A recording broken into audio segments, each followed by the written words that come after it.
Mine, I think, said Alvin. Alvin unscrewed the claw from his right hand, as Hiccup had seen him do once before. He attached his sword-holder contraption in its place, into which he carefully twisted the storm blade. He screwed it very tightly so that it was completely steady, and while he did all this, he talked. "You see, Stoic," said Alvin, "we barbarian chieftains are facing a new challenge. We have to fight the creeping forces of civilization by becoming fiercer and crueler than ever. You, Stoic, have gone soft." "I have not!" protested Stoic indignantly.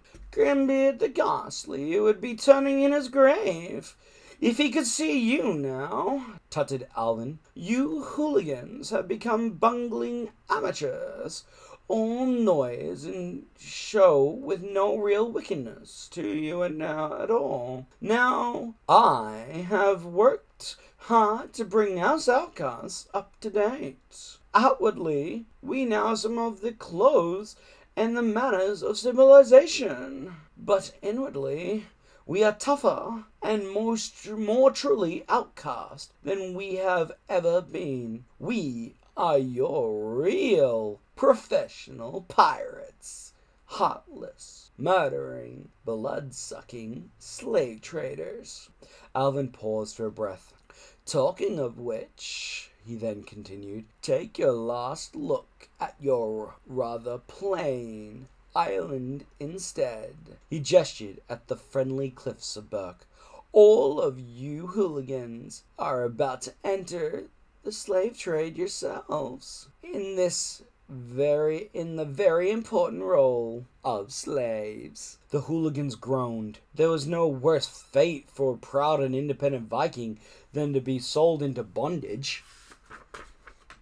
I'm sure you will all make excellent slaves," said Alvin kindly, because you are all very strong and, frankly, nothing too bright. And I do hate to threaten, but anyone who objects will thoroughly regret it." An outcast with no nose stepped forward and uncurled his ugly black whip from around his waist, with a handle shaped like a serpent.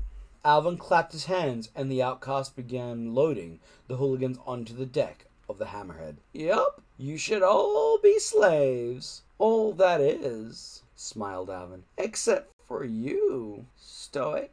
Curlyhorns let Stoic go, and proudly he stepped forward. "To chieftains and their descendants, we pay the ultimate sign of respect," said Alvin with just a tiny hint of menace in his voice, "by eating." "But that's cannibalism," said Stoic, shocked. I know, sighed Alvin. "Very old-fashioned of me, but I would lose respect in front of the rest of my tribe if I dropped all the old traditions." "But," blustered Stoic, "I shall not change my mind, whatever you say," said Alvin gently. "The thing about dinner is, it never wants to be eaten. I mean, you eat pork, but don't you, Stoic?"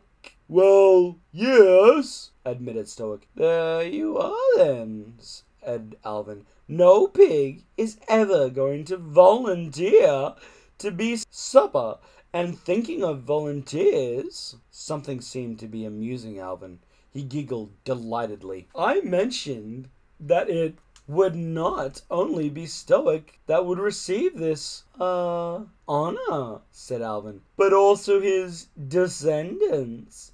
I know there has been some sort of argument about this recently. The question is," continued Alvin, struggling to keep a straight face, "who is the heir to Stoic the Vast? Could they put up their hand, please?" Strangely enough, Snotlout did not put up his hand at this point. Instead, he tried to hide behind Dog's Breath the Durbrain, staring very hard at his bronze-tipped sandals, as if he hadn't quite heard the question.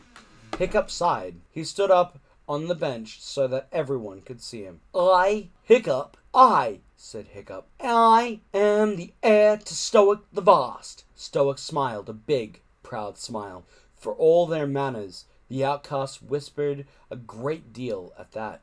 Hiccup didn't have to speak outcastese to know that they were saying things like, That skinny prawn is the heir to the hairy hooligans? Two giant outcasts lifted Hiccup from the bench and set him down next to Stoic the Vast.